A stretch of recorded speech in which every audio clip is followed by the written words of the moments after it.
الحمدللہ رب العالمین والصلاة والسلام علی محمد الامین واعوذ باللہ من الشیطان الرجیم بسم اللہ الرحمن الرحیم۔ خواتین و حضرات، ہم البیان کا مطالعہ شروع کر رہے ہیں۔ میں نے اس کے دیباچے میں لکھا ہے کہ یہ قرآن مجید کا اردو ترجمہ ہے۔ میرے پیش نظر اصلاً یہی تھا کہ قرآن مجید کا ایک ایسا ترجمہ کیا جائے جس سے اس کا نظم کاری پر واضح ہو جائے، یعنی وہ ایسا ترجمہ ہو کہ جو کچھ ہم تفسیر میں بیان کرتے ہیں کہ آیات کا ربط یہ ہے، مضمون یہاں سے چلا تھا، اس کے بعد یہ اس جانب مڑ گیا ہے، اس کو بیان کرنے کی ضرورت نہ پڑے، بلکہ جس طرح ہم کہتے ہیں کہ قرآن مجید کی صورتیں خطبات کی نوعیت رکھتی ہیں، یہ خود ترجمے سے واضح ہو جائے۔ میں نے لکھا ہے کہ آنسوئے افلاک کے اس شہپارۂ ادب کا حسن بیان تو کسی دوسری زبان میں منتقل کرنا ممکن نہیں ہے۔ یعنی یہ کتاب کہاں سے آئی ہے؟ سب جانتے ہیں کہ پروردگار عالم کے ہاں سے آئی ہے، آنسوئے افلاک سے آئی ہے، یہ نغمہ جبریل ہے، اسے کائنات کے مالک نے اتارا ہے،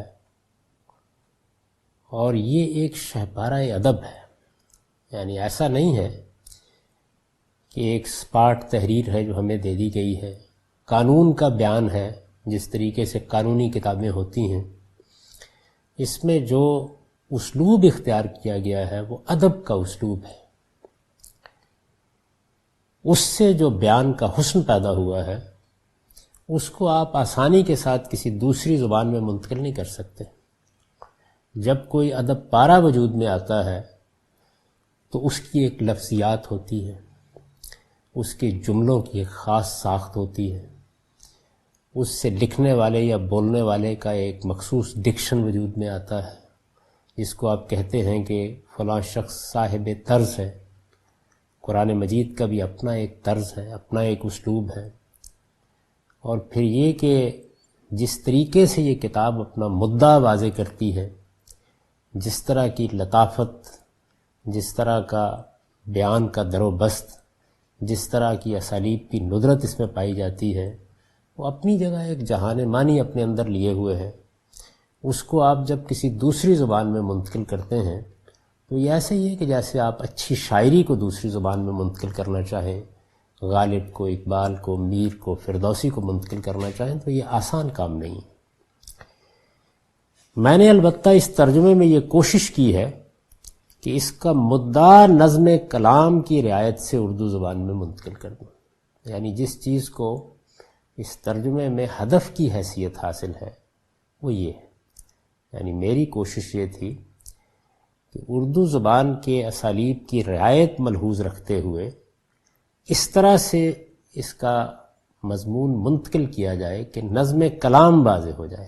یعنی بات کہاں سے شروع ہوئی ہے، کہاں جا رہی ہے، اس میں کیا نشیب و فراز آتے ہیں، اس کا رخ کہاں کا مڑتا ہے، اس میں روح سخن کس جانب ہے، یہ چیز ترجمے ہی کو پڑھتے ہوئے قاری کو معلوم ہوتی چلی جائے۔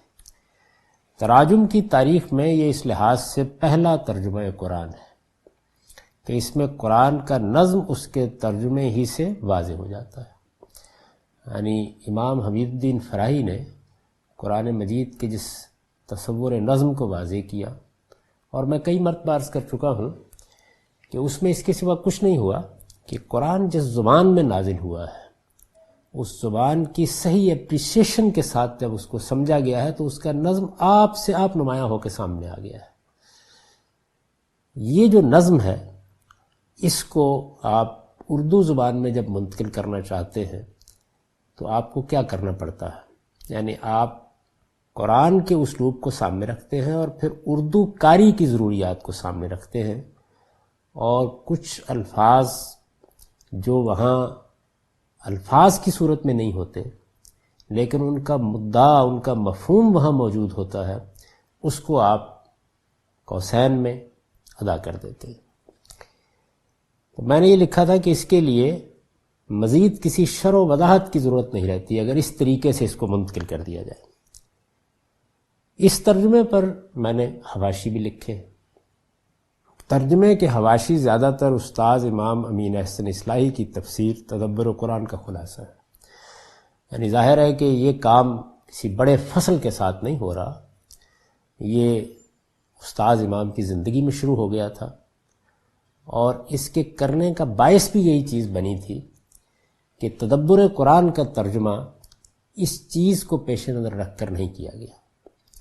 یعنی اصلاً میں یہ چاہتا تھا کہ قرآن کا ایک ترجمہ لوگوں کے ہاتھ میں ایسا ہو جس کو وہ پڑھے تو قرآن کی لطافت، قرآن کا حسن بیان، قرآن مجید کا زور بیان، قرآن مجید کی بلاغت، قرآن مجید کا نظم، قرآن کا مدعا، یہ ترجمے ہی سے بڑی حد تک منتقل ہو جائے۔ یعنی ایک طالب علم کے طور پر جہاں کہیں ضرورت پڑے وہ مراجعت کرے کہ اس میں کیا چیز مضمر ہے، کس طرف اشارہ مقصود ہے، کہیں روئے سخن متعین نہیں ہو رہا تو وہ واضح کر دیا جائے۔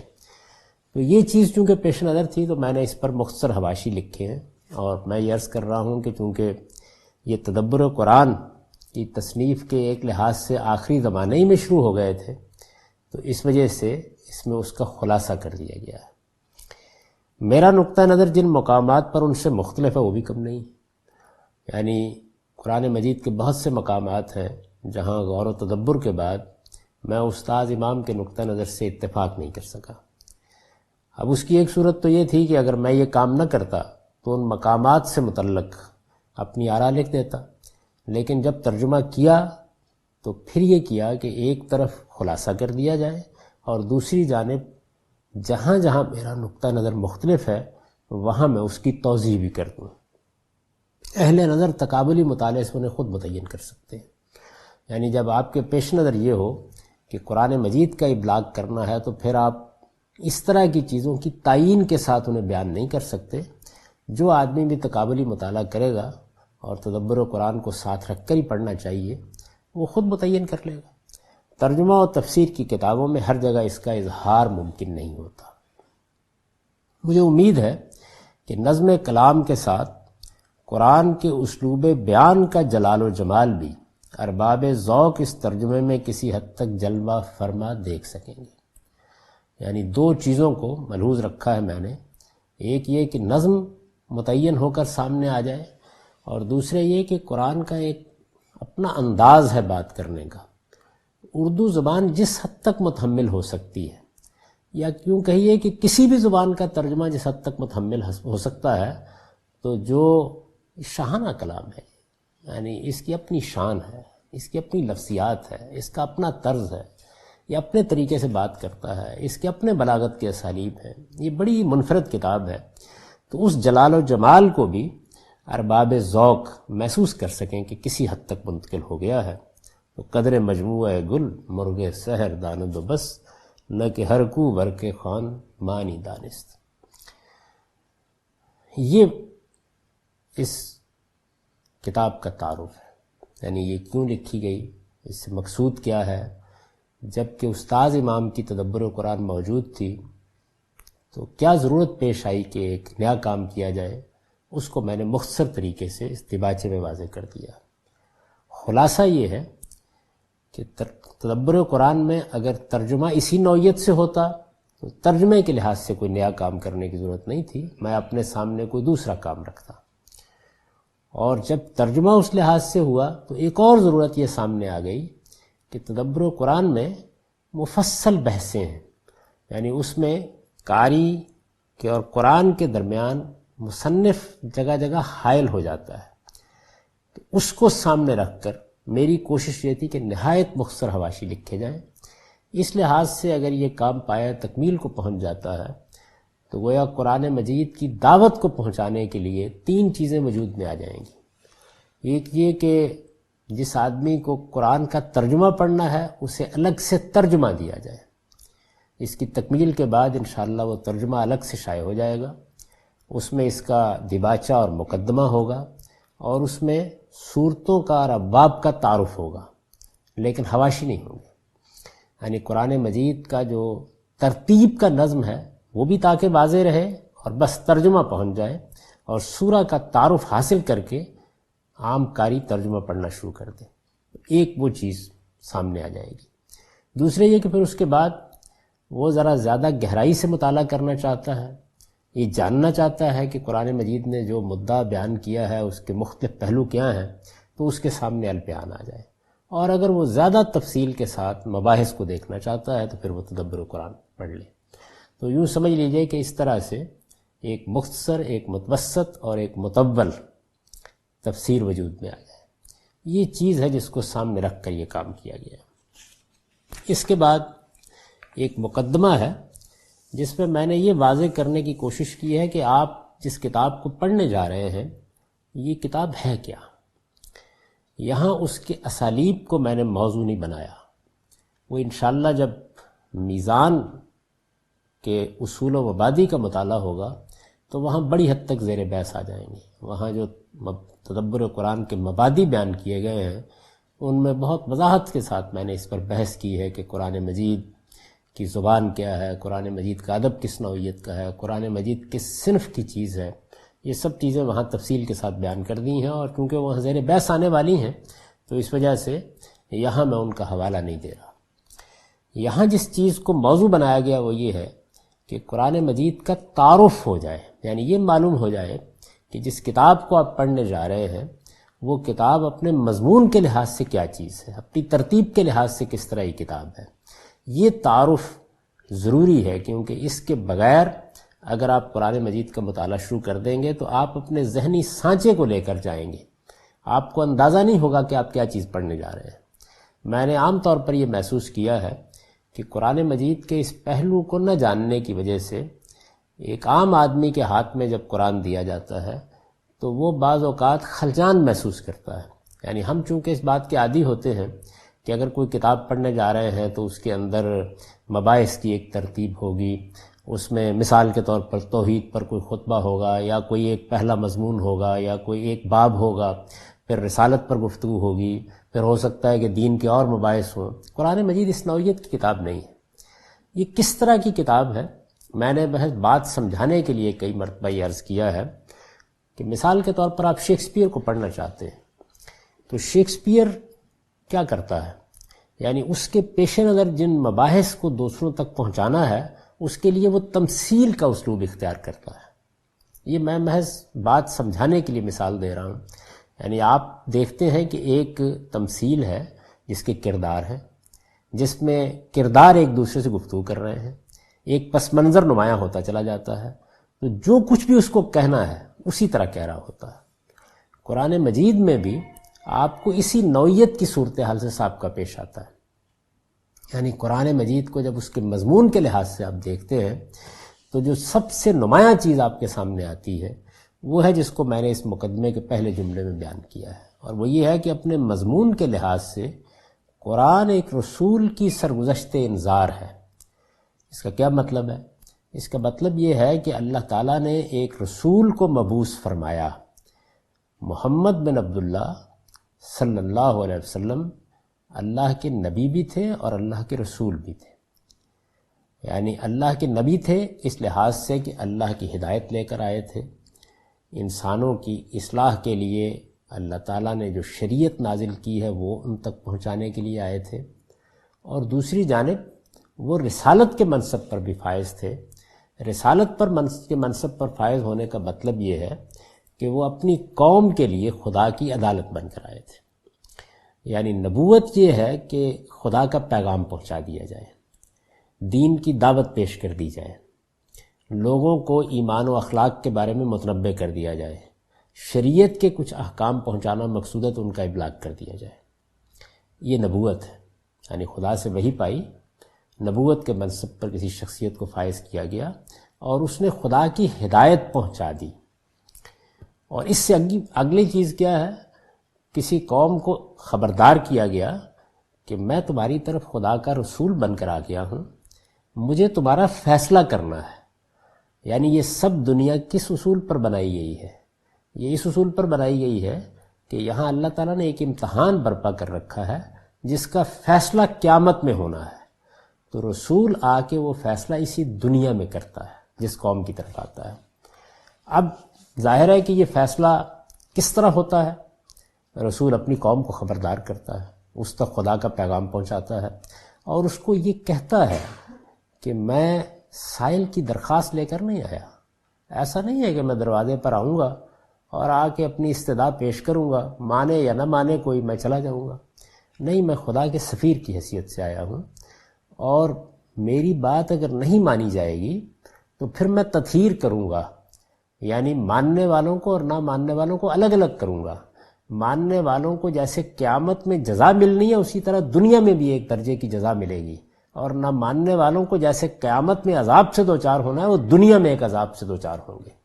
یہ وہ چیز ہے کہ جس کو اگر ایک جامع تعبیر میں بیان کیا جائے تو وہ انذار ہے، یعنی گویا اللہ کے پیغمبر ہدایت پہنچانے کا کام بھی کرتے ہیں، اور اگر وہ رسالت کے منصب پر فائز ہوں تو وہ اپنی قوم کو اس عذاب سے خبردار کرتے ہیں، اور پھر اللہ کی سنت کے مطابق اگر قوم انکار پر اصرار کرے، پیغمبر کو جھٹلا دے تو وہ عذاب آ جاتا ہے۔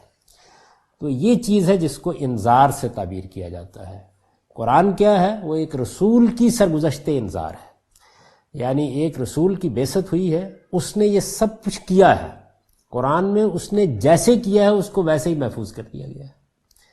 تو اس لحاظ سے میں یہ کہتا ہوں، اور یہی چیز میں نے میزان کے مقدمے میں بیان کی ہے، کہ یہ در حقیقت اپنے مضمون کے لحاظ سے انذار کی سرگزشت ہے۔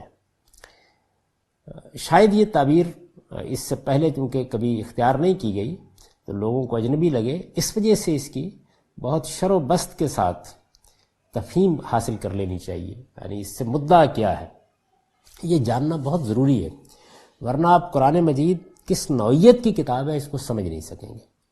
عام طور پر کہا جاتا ہے قرآن کا مخاطب انسان ہے، قرآن مجید لوگوں کو ہدایت دیتا ہے، قرآن مجید میں دین بیان کیا گیا ہے، قرآن مجید میں اللہ تعالیٰ نے اپنی شریعت بیان کی ہے۔ اس سے جو تصور آتا ہے وہ تصور یہی ہوتا ہے کہ لوگوں کے سامنے کچھ حقائق آئیں گے، وہ ایمانیات سے متعلق ہوں گے، اخلاق سے متعلق ہوں گے، اس میں دین ہوگا، اس میں شریعت ہوگی، کسی ترتیب سے اس کو بیان کر دیا جائے گا۔ قرآن ایسی کتاب نہیں ہے، یعنی قرآن مجید میں یہ سب چیزیں بیان ہوئی ہیں لیکن اس طرح نہیں بیان ہوئی۔ اللہ کا ایک رسول ہے، وہ اپنی قوم کو مخاطب کر کے اسے خبردار کر رہا ہے، خبردار کرنے کے دوران میں خطبات ارشاد ہو رہے ہیں، اس میں یہ سب چیزیں زیر بحث آ رہی ہیں، لیکن اصلاً وہ کیا ہے؟ اصلاً انذار ہو رہا ہے، خبردار کیا جا رہا ہے۔ تو یہ ایک رسول کی سرگزشت انذار ہے۔ نبی صلی اللہ علیہ وسلم سے متعلق معلوم ہے کہ آپ نبوت کے ساتھ رسالت کے منصب پر بھی فائز تھے۔ اللہ تعالیٰ جن لوگوں کو خلق کی ہدایت کے لیے مبعوث فرماتے ہیں اور اپنی طرف سے وحی و الہام کے ذریعے سے ان کی رہنمائی کرتے ہیں، انہیں نبی کہا جاتا ہے۔ یعنی اللہ تعالیٰ نے جو اسکیم دنیا میں جاری کر رکھی ہے وہ یہ کہ انسانوں کی فطرت میں ہدایت الہام کی، پھر اس کے بعد ایک لمبے عرصے تک نبیوں کا سلسلہ جاری رہا جو لوگوں کو متنبع کرتے تھے، خبردار کرتے تھے، اور جو پیغام خدا کا ہے پہنچا دیتے تھے۔ لیکن نبی، ہر نبی کے لیے ضروری نہیں ہے کہ وہ رسول بھی ہو، یعنی رسالت ایک برتر منصب ہے، نبوت عام ہے اور رسالت خاص ہے، لیکن ہر نبی کے لیے ضروری نہیں ہے کہ وہ رسول بھی ہو۔ رسالت ایک خاص منصب ہے جو نبیوں میں سے چند ہی کو حاصل ہوا ہے۔ وہ روایت اگر صحیح ہے جس میں یہ بیان کیا گیا ہے کہ اللہ تعالیٰ نے 1,24,000 کے قریب نبی بھیجے، جن میں 313 یا 14 رسول تھے، یعنی وہ ہستیاں جو لوگوں کی ہدایت کے لیے مبعوث کی گئیں، ان میں سے چند کو یہ منصب بھی حاصل تھا کہ وہ رسول بنا کر بھیجے گئے، یعنی اپنی قوم کا فیصلہ کرنے کے لیے بھیجے گئے۔ قرآن میں اس کی تفصیلات کے مطابق رسول اپنے مخاطبین کے لیے خدا کی عدالت بن کر آتا ہے، یعنی وہ عدالت جو قیامت میں لگنی ہے، جس میں خدا کو ماننے والے نہ ماننے والوں کا فیصلہ سنایا جانا ہے، وہ عدالت زمین پر لگتی ہے اور رسول وہ عدالت بن کر آتا ہے۔ قرآن میں اس کی تفصیلات کے مطابق رسول اپنے مخاطبین کے لیے خدا کی عدالت بن کر آتا ہے اور ان کا فیصلہ کر کے دنیا سے رخصت ہوتا ہے، یعنی وہ آتا ہے، آ کے خدا کا پیغام پہنچاتا ہے، خبردار کرتا ہے، یہ بتا دیتا ہے کہ میں عدالت بن کے آیا ہوں، میں فیصلہ کر کے جاؤں گا، اور پھر یہ فیصلہ ہو جاتا ہے، یعنی اسی دنیا میں ہو جاتا ہے۔ قرآن بتاتا ہے کہ رسولوں کی دعوت میں یہ فیصلہ، یعنی اب یہ فیصلہ ہونا ہے، یوں سمجھ لیجئے کہ عدالت لگی ہوئی ہے، اس میں لوگوں کو پیش کیا جا رہا ہے، ان کو بتایا جا رہا ہے، ان کی فرد قرارداد جرم ان کے سامنے پڑی جا رہی ہے، اور اس کے بعد ایک دن یہ بتایا جائے گا کہ اب ان میں سے کون ہے جو بری ہو جائے اور وہ کون ہے کہ جس کو پھانسی لٹکا دیا جائے گا، کون ہے جس کو جیل میں ڈال دیا جائے گا، کس کے لیے کیا سزا ہے۔ قرآن بتاتا ہے کہ رسولوں کی دعوت میں یہ فیصلہ انذار عام، اتمام حجت اور ہجرت و برات کے مراحل سے گزر کر صادر ہوتا، اور اس طرح صادر ہوتا ہے کہ آسمان کی عدالت زمین پر قائم ہوتی، خدا کی دینونت کا ظہور ہوتا، اور رسول کے مخاطبین کے لیے ایک قیامت صغریٰ برپا ہو جاتی ہے۔ ساری بات کو سمجھ لیجئے، یعنی رسول آیا ہے، خدا کی عدالت بن کر آیا ہے، پہلا کام کیا کرے گا؟ انذار، خبردار کرنے کا کام، اور پہلے مرحلے میں یہ کام چھوٹی چھوٹی مجالس میں انفرادی ملاقاتوں میں ہوتا ہے۔ قرآن مجید کی جو صورتیں مرحلہ انذار کی ہیں ان میں آپ کو اندازہ ہو جائے گا کہ یہ کس طرح سے کیا جاتا ہے۔ پھر اس کے بعد رسول کو حکم دیا جاتا ہے کہ اب وہ کھلم کھلا اپنی قوم کو پکاریں، یعنی یہ بالکل ایسے ہی ہے کہ آپ لاہور شہر میں آئے، آپ نے کچھ لوگوں کے ساتھ ملاقات کی، اس کے اعیان و اکابر کے سامنے بات بیان کی، کچھ مجالس میں جا کے اپنا نقطہ نظر بیان کیا، لیکن پھر ایک وقت ایسا آ گیا کہ آپ نے پورے شہر کو پکارا، تو یہ انذار عام کا مرحلہ شروع ہو جاتا ہے۔ انذار عام کے مرحلے کے بعد پھر اتمام حجت کا مرحلہ آتا ہے، یعنی آخری بات، ہر لحاظ سے حق واضح کر دیا جاتا ہے، سوالوں کے جوابات دے دیے جاتے ہیں، اور پھر آخری بات کہی جاتی ہے، یعنی اس طریقے سے، اس اسلوب میں کہ جس میں کسی کے پاس کوئی عذر باقی نہیں رہتا، اس کو اتمام حجت کہا جاتا ہے۔ حجت پوری کر دی، گنجائش نہیں رہ گئی کسی کے پاس کوئی بات کرنے کی۔ اب وہ وقت آ جاتا ہے کہ جب قوم کو رسول چھوڑتا ہے، یہ ہجرت اور برات ہے۔ برات کا مطلب یہ ہے کہ رسول اعلان کرتا ہے کہ اب میرا اور تمہارا تعلق ختم ہوا، میں نے اپنی ذمہ داری ادا کر دی، میں اب تمہیں چھوڑ کے چلا جاؤں گا۔ اور یہ وہ مرحلہ ہوتا ہے کہ جس کے بعد پھر اللہ تعالیٰ کا فیصلہ صادر ہو جاتا ہے۔ تو ان مراحل کو ذہن نشین کر لیجئے۔ چنانچہ اب البیان میں ہر جگہ یہ دیکھیں گے کہ میں نے کسی مقام پر بھی یہ بحث نہیں کی کہ 2 نبوی میں کیا ہوا، 4 نبوی میں کیا ہوا، 5 نبوی میں کیا ہوا، صورتوں کا نزول کس زمانے میں ہوا ہے۔ ہر جگہ انہی مراحل کے لحاظ سے اس کو بیان کیا ہے۔ یعنی قرآن مجید پر جب آپ تدبر کرتے ہیں تو یہ معلوم ہو جاتا ہے کہ یہ سورہ کس مرحلے کی ہے۔ یعنی کیا وہ پہلا انذار کا مرحلہ ہے، جب ابھی بات میں اس نوعیت کا جوش نہیں ہے، وہ بیان کی قوت نہیں ہے، جس میں انذار عام کا انداز نہیں ہے، جس میں قوم کی لیڈرشپ کو اس طرح مخاطب نہیں کیا گیا، بلکہ ایک بات کہی جا رہی ہے اور خبردار کرنے کے عمل کا آغاز ہو گیا ہے۔ پھر انذار عام کا مرحلہ آئے گا، یعنی جس میں پوری کی پوری قوم کو، پوری کی پوری قوم کی لیڈرشپ کو، اس کے زعماء کو مخاطب کر لیا جائے گا۔ اور پھر وہ وقت آ جائے گا کہ جب یہ معلوم ہوگا کہ اب بات کہنے میں کوئی کسر باقی نہیں رہ گئی، لیکن آخری درجے میں سمجھانے کا حق ادا کر دیا جائے، تو یہ اتمام حجت کا مرحلہ ہوگا، اور پھر ہجرت کی تیاری شروع ہو جائے گی، یعنی اب رسول قوم کو چھوڑ دے گا۔ ظاہر ہے کہ یہ مراحل اسی وقت ہوں گے اگر قوم کی طرف سے انکار اور جہود کا طریقہ اختیار کیا جاتا ہے، قوم جٹلاتی ہے، اس کی لیڈرشپ ماننے کے لیے تیار نہیں ہوتی۔ اگر قوم قبول کر لے تو پھر وہ ایمان لائے گی، سرفرازی پائے گی، لیکن اگر ایسا نہ ہو تو ان سب مراحل سے یہ دعوت گزرتی ہے۔ اتمام حجت اور ہجرت و برات کے مراحل سے گزر کر صادر ہوتا ہے، یعنی یہ فیصلہ ہے، اور اس طرح صادر ہوتا ہے کہ آسمان کی عدالت زمین پر قائم ہوتی، یعنی گویا یوں معلوم ہوتا ہے کہ جیسے وہ عدالت جو ایک دن آسمان پہ قائم ہونی ہے وہ زمین پر قائم ہو گئی ہے۔ اللہ تعالیٰ براہ راست بات کر رہے ہیں اپنے رسول کی وساطت سے، حقائق واضح کیے جا رہے ہیں، مقدمہ قائم کر دیا گیا ہے، پوری کی پوری قوم کٹہرے میں کھڑی ہے، ایمان لانے والوں کو، منافقین کو اور منکرین کو الگ الگ کر کے کھڑا کر دیا جاتا ہے۔ جس طریقے سے ایک عدالت اپنا فیصلہ سناتی ہے، بالکل اسی طریقے سے یہ معلوم ہوتا ہے کہ اللہ تعالیٰ فیصلہ سنا رہے ہیں۔ خدا کی دینونت کا ظہور ہوتا. دینونت جزا و سزا، یعنی وہ جزا و سزا جس کو قیامت تک کے لیے مؤخر کیا گیا اس قوم کے لیے جس کی طرف رسول آتا ہے، وہ جزا و سزا برپا ہو جاتی ہے. اور رسول کے مخاطبین کے لیے ایک قیامت صغریٰ برپا ہو جاتی ہے. یعنی ایک تو قیامت کبریٰ ہے، بڑی قیامت ہے جو سارے انسانوں کے لیے برپا ہونی ہے، اس قوم کے لیے چھوٹے پیمانے پر ایک قیامت برپا ہو جاتی ہے. یہ وہ چیز ہے جو قرآن مجید میں آپ اگر نہیں سمجھ سکے تو آپ اس کی صورتوں کو، اس کے بیان کو، اس کے اسلوب کو، اس کے انداز کو نہیں سمجھ پائیں گے. اس نوعیت کی کتاب ہے. یعنی ایک طرف خدا کا پیغمبر کھڑا ہے، عدالت لگ گئی ہے، جن لوگوں کا فیصلہ سنانا ہے وہ مخاطب کیے جا رہے ہیں. اور وہ مخاطب کون ہیں؟ کبھی منکرین، کبھی منافقین، کبھی جو ایمان لا چکے ہیں. پھر ظاہر ہے کہ یہ ایک ہی وقت میں سب نہیں ہوا، مختلف مراحل میں سامنے آتے جا رہے ہیں.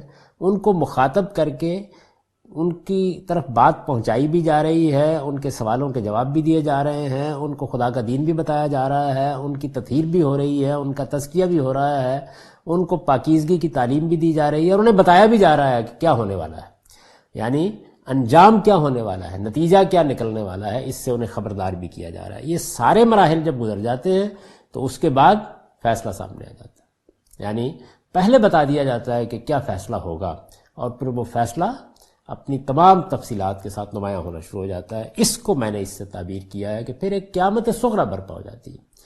اس طریقے سے گویا آپ اپنی آنکھوں کے سامنے خدا کا ظہور دیکھتے ہیں. یعنی جب رسول کی بعثت ہوتی ہے تو پھر معاملہ عقلی استدلال کا نہیں رہتا. عقلی استدلال کے مراحل سے گزر کر وہ سب کچھ دکھا دیا جاتا ہے جس پر پورے دین کی دعوت کا مدار ہے. دین کی دعوت ہے کیا؟ کہ لوگوں تمہارا ایک پروردگار ہے، ایک دن تم کو اس کے حضور میں پیش ہونا ہے، اور اس پیشی کے موقع پر تمہیں جواب دہی کرنی ہے، اپنے علم و عمل کی جواب دہی کرنی ہے، اس کا نتیجہ نکلنا ہے.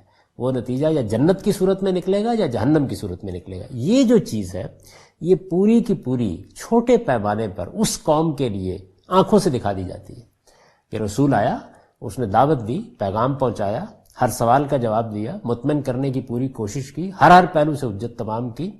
اس میں پھر بے شمار مراحل ہیں جو آگے چل کے زیر بحث آئیں گے. جب وہ سب گزر گئے تو اب وقت آ گیا کہ فیصلہ سنا دیا جائے. اور پھر وہ فیصلہ سنانے سے پہلے تطہیر ہوتی ہے. یعنی اب آپ نے کسی پر عذاب نازل کرنا ہے، کسی کو سرفرازی دینی ہے، ان کو الگ الگ کر کے کھڑا کر لیا جاتا ہے، اور پھر اللہ تعالیٰ کا فیصلہ سامنے آ جاتا ہے. تو اس طریقے سے انسان کے لیے اس دینونت کو دیکھنے کے بعد کوئی عذر باقی نہیں رہ جاتا. یعنی یوں سمجھ لیجئے کہ جس وقت یہ کسی قوم کے لیے برپا ہوتی ہے تو اس میں ہو سکتا ہے 10 سال لگیں، 20 سال لگیں، یا حضرت نوح علیہ السلام کی قوم کو اگر دیکھا جائے تو 950 سال لگ گئے. لیکن جب یہ ایک بار برپا ہو جاتی ہے تو پھر جو لوگ اس کو دیکھ رہے ہوتے ہیں ان کے لیے کسی تفصیلی انذار کی ضرورت نہیں ہوتی. بس انہوں نے دیکھ لیا، انہیں اگر دعوت پہنچائی جائے گی تو اب حق کو دکھا دیا گیا ہے. جتنا کشف حجاب دنیا میں ممکن تھا وہ ہو گیا ہے. میں نے اس کو تعبیر کیا میزان میں جگہ جگہ کہ یہ بالکل ایسے ہی ہے کہ جیسے ایک سائنسدان اپنا مقدمہ پیش کرتا ہے اور پھر اپنے مقدمے کو ثابت کرنے کے لیے لیبارٹری میں اس کا تجربہ کر کے دکھا دیتا ہے. تو بالکل اسی طریقے سے اس قوم کے سامنے یہ دعوت آتی ہے اور اس قوم کو ایک تجربہ گاہ میں تبدیل کر دیا جاتا ہے، اور جو کچھ قیامت میں ہمارے ساتھ ہونا ہے اس کا تجربہ دنیا میں کر کے دکھا دیا جاتا ہے. یہ ہوتا ہے. اس کو بہت اچھی طریقے سے سمجھ لیجیے. اس دعوت کی جو تاریخ قرآن میں بیان ہوئی ہے اس سے معلوم ہوتا ہے کہ اس موقع پر بالعموم 2 ہی صورتیں پیش آتی ہیں. یعنی اب وہ فیصلہ کیسے ہوتا ہے؟ ایک تو اس کے مراحل ہیں، خبردار کیا گیا، پوری قوم کو خبردار کیا گیا، اس کی لیڈرشپ کو خبردار کیا گیا، اس کے اوپر حق ہر لحاظ سے واضح کر دیا گیا، حجت پوری کر دی گئی. پھر پیغمبر نے اس قوم کو چھوڑا اور چھوڑ کر پھر فیصلے کے اعلان کا وقت آ گیا. یعنی اب جو کچھ ہونا تھا ہو گیا. یہ جو مرحلہ آتا تو پھر کیا ہوتا ہے؟ ایک یہ کہ پیغمبر کے ساتھی بھی تعداد میں کم ہوتے ہیں اور اسے کوئی دارالہجرت بھی میسر نہیں ہوتا. ایک صورت یہ ہوتی ہے کہ کوئی زیادہ لوگ ایمان لائے ہی نہیں، چند لوگ. جیسے مثال کے طور پر سیدنا لوط کے بارے میں ہم جانتے ہیں کہ کچھ بھی نہیں تھا، یہاں تک کہ بیوی بھی ایمان نہیں لائی. ایسا بھی ہوتا ہے. اور اس طرح بھی ہوتا ہے کہ ایک اچھی بھلی تعداد ایمان لے آئی. اور کوئی دارالہجرت بھی میسر آ گیا ہے، تو میں نے یہ لکھا ہے کہ ایک صورت یہ ہوتی ہے کہ پیغمبر کے ساتھی بھی تعداد میں کم ہوتے ہیں اور اسے کوئی دارالہجرت بھی میسر نہیں ہوتا. یعنی اب ہے کیا، 2 4 5 10 لوگ ہیں. سیدنا نوح علیہ السلام کے بارے میں بھی یہی ہے. یعنی کتنے لوگ تھے؟ 950 سال کی دعوت کے بعد، عظیم جد و جہد کے بعد اتنے لوگ تھے کہ ایک بڑی کشتی میں سوار کیے جا سکے. بہت کم تعداد ہے لوگوں کی، اور کوئی ایسی جگہ بھی نہیں ہے کہ جہاں پیغمبر اور اس کے ساتھی چھوڑ کے جائیں اور وہاں جا کے اپنا کوئی اجتماعی نظم قائم کر سکیں. دارالہجرت، پیغمبروں کے لیے دارالہجرت وہ جگہ ہے کہ جس جگہ وہ اپنا اجتماعی نظم قائم کر سکیں، گویا اپنی ایک حکومت قائم کر سکیں. ایسی کوئی جگہ بھی میسر نہیں ہوئی، جیسے حضرت لوط کو میسر نہیں ہوئی، حضرت صالح کو میسر نہیں ہوئی، حضرت ہود کو میسر نہیں ہوئی، نوح علیہ السلام کو بھی میسر نہیں ہوئی. چند لوگ ہیں ایمان لائے ہیں، اور بس ان چند لوگوں کو اب بچانا ہے اور باقی قوم کا فیصلہ کرنا ہے. یہ صورتحال ایک شکل یہ ہوتی ہے. دوسرے یہ کہ وہ معتدب تعداد میں اپنے ساتھیوں کو لے کر نکلتا ہے، یعنی کافی بڑی تعداد ایمان لے آتی ہے، اچھی خاصی تعداد ایمان لے آتی ہے، اور اس کے نکلنے سے پہلے ہی اللہ تعالیٰ کسی سرزمین میں اس کے لیے آزادی اور تمکن کے ساتھ رہنے بسنے کا سامان کر دیتے ہیں. یعنی کیا ہوا؟ دونوں کام ہو گئے. ایمان لانے والوں کی تعداد بھی اچھی خاصی ہے اور کوئی دارالہجرت بھی مل گیا ہے. یہ معلوم ہے کہ رسالت مآب صلی اللہ علیہ وسلم کی دعوت میں جب یہ مرحلہ آیا، یعنی انذار بھی ہوا، انذار عام بھی ہوا، اتمام حجت بھی ہوا، اب ہجرت قریب آ رہی ہے، چھوڑنا ہے قوم کو. تو کیا کیا رسالت مآب صلی اللہ علیہ وسلم نے؟ آپ نے جا کر مختلف قبیلوں کے سامنے اپنے آپ کو پیش کیا اور یہ کہا کیا تم میں سے کوئی مجھے دارالہجرت میسر کر سکتا ہے کہ میں اپنے ساتھیوں کو لے کر نکلوں اور وہاں میں آ جاؤں اور اس کو مستقر بنا کر پھر میں اپنی قوم کا فیصلہ کروں؟ کیا ایسا ہو سکتا ہے؟ تو لوگوں نے انکار کر دیا. یعنی کوئی قبیلہ بھی اس کو پیشکش کو قبول کرنے کے لیے تیار نہیں ہوا. پھر کیا ہوا؟ پھر یہ ہوا کہ یثرب کی بستی کے لوگوں نے اس دعوت کو قبول کر لیا، ان کے رؤسائے قبائل نے اس دعوت کو قبول کر لیا، اور پھر انہوں نے دعوت دی کہ آپ آ جائیے. گویا دارالہجرت میسر آ گیا. یثرب میں رسالت مآب صلی اللہ علیہ وسلم کو جب دارالہجرت میسر آ گیا تو دوسری صورت پیدا ہو گئی، یعنی ساتھی بھی معقول تعداد میں ہیں اور ایک دارالہجرت بھی مل گیا ہے جہاں آپ اپنا نظم قائم کر سکتے ہیں. اس کو آپ اپنے ملک میں یوں سمجھ لیجئے کہ دعوت برپا ہوئی، خدا کے پیغمبر نے انذار کیا، ہر لحاظ سے حجت پوری کر دی، اور اس کے بعد قبائلی علاقے سے لوگ آئے اور انہوں نے کہا کہ آپ ہمارے یہاں آ جائیے اور یہاں آ کے اپنا ایک نظم قائم کر لیجیے. یہ صورت پیدا ہو گئی. کم و بیش یہی صورت یثرب کے لوگوں کی دعوت کے نتیجے میں پیدا ہوئی. یہ صورت پیدا ہو جاتی ہے تو پھر کیا ہوتا ہے؟ یعنی پہلی ہو جائے یا دوسری، ان دونوں ہی صورتوں میں رسولوں سے متعلق خدا کی وہ سنت لازماً روبہ عمل ہو جاتی ہے جو قرآن میں اس طرح بیان ہوئی ہے. یعنی اب رسولوں کے بارے میں خدا کا ایک خاص قانون ہے، وہی جزا و سزا کا قانون، دنیا میں دینونت برپا کر دینے کا قانون، دنیا میں ایک قیامت برپا کر دینے کا قانون. یہ سنت روبہ عمل ہو جاتی ہے. سنت کا مطلب ہے اللہ کا طریقہ. اس کو قرآن نے سورہ یونس میں بیان کیا ہے 47ویں آیت میں، وَلِكُلِّ أُمَّةٍ رَسُولٌ فَإِذَا جَاءَ رَسُولُهُمْ قُضِيَ بَيْنَهُمْ بِالْقِسْطِ وَهُمْ لَا يُظْلَمُونَ. ہر قوم کے لیے ایک رسول ہے. یعنی حضرت ابراہیم سے پہلے ہر قوم کی طرف ایک رسول بھیجا گیا. حضرت ابراہیم خود بھی رسالت کے منصب پر فائز تھے. پھر بنی اسرائیل میں حضرت موسیٰ رسول کی حیثیت سے آئے، حضرت مسیح رسول کی حیثیت سے آئے، اور پھر آخری رسول کی حیثیت سے رسالت مآب صلی اللہ علیہ وسلم کی بعثت ہوئی. ہر قوم کے لیے ایک رسول ہے. پھر جب کسی قوم کے پاس اس کا رسول آ جاتا ہے تو پھر کیا ہوتا ہے؟ تو اس کا فیصلہ پورے انصاف کے ساتھ چکا دیا جاتا ہے. قرآن کے الفاظ یہ ہیں قُضِیَ بَیْنَهُمْ بِالْقِسْطِ. یعنی جب کسی قوم کی طرف اس کا رسول آ جاتا ہے تو پھر پورے انصاف کے ساتھ اس کا فیصلہ چکایا جاتا ہے اسی دنیا میں، اور اس کے لوگوں پر کوئی ظلم نہیں کیا جاتا. یعنی پورے انصاف کے ساتھ جیسے قیامت میں فیصلہ ہونا ہے اسی طریقے سے مخاطب قوم کا فیصلہ سنا دیا جاتا ہے. یعنی عذاب کے مستحقین پر عذاب نازل ہو جاتا ہے اور جن کو سرفرازی حاصل ہونی ہے ان کے لیے سرفرازی کا فیصلہ ہو جاتا ہے. اس کو ہم جاری رکھیں گے اور یہ دیکھیں گے کہ قرآن مجید میں اس کو کس طرح سے بیان کیا گیا ہے۔ الحمدللہ رب العالمین والصلاة والسلام علی محمد الامین واعوذ باللہ من الشیطان الرجیم بسم اللہ الرحمن الرحیم۔ خواتین و حضرات، ہم البیان کے مقدمے کا مطالعہ کر رہے ہیں۔ اس میں یہ چیز واضح کی گئی کہ جب اللہ کے رسول مبعوث ہوتے ہیں تو مختلف مراحل سے گزرنے کے بعد ان کی قوم کا فیصلہ سنا دیا جاتا ہے۔ یہ فیصلہ 2 صورتوں میں صادر ہوتا ہے۔ یعنی ایک صورت یہ ہوتی ہے کہ رسول کے ساتھی کم تعداد میں ہیں، کوئی دارالہجرت بھی میسر نہیں ہوا۔ دوسری صورت یہ کہ اس کے ساتھی بھی معتدل تعداد میں ہیں اور کوئی دارالہجرت بھی میسر ہو گیا ہے۔